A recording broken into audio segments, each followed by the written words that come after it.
So if you notice water dripping from your indoor AC unit, or worse, pooling on the floor, yeah, that's something you need to fix quickly.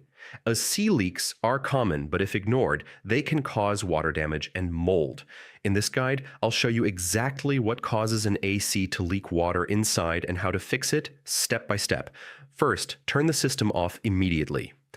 Running it while it's leaking can make the problem worse. This prevents more water buildup while you inspect it.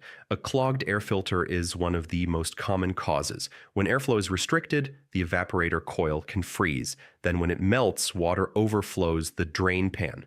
Remove the filter and replace it if it's dirty. This simple fix solves a lot of indoor leaks. Next, check the drain pan underneath the indoor unit. If it's cracked or full, water can spill over. If the pan is full, carefully empty it. If it's damaged or rusted through, it may need replacement. This is probably the most common cause. A clogged condensate drain line. Dirt, algae, or debris can block it, causing water to back up inside. You can use a wet-dry vacuum on the outside drain line to suck out the clog. If you see ice on the coils, that's a sign of airflow issues or low refrigerant. Turn off the AC and let it fully thaw. Replace the air filter and restart it once everything is dry. If the system keeps freezing and leaking, it could be low refrigerant.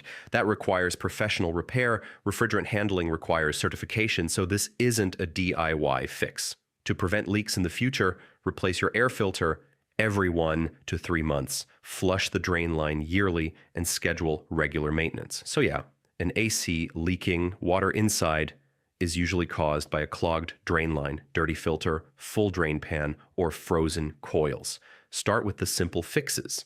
And if the problem keeps coming back, call a licensed HVAC technician. Catching it early can save your floors, and your wallet.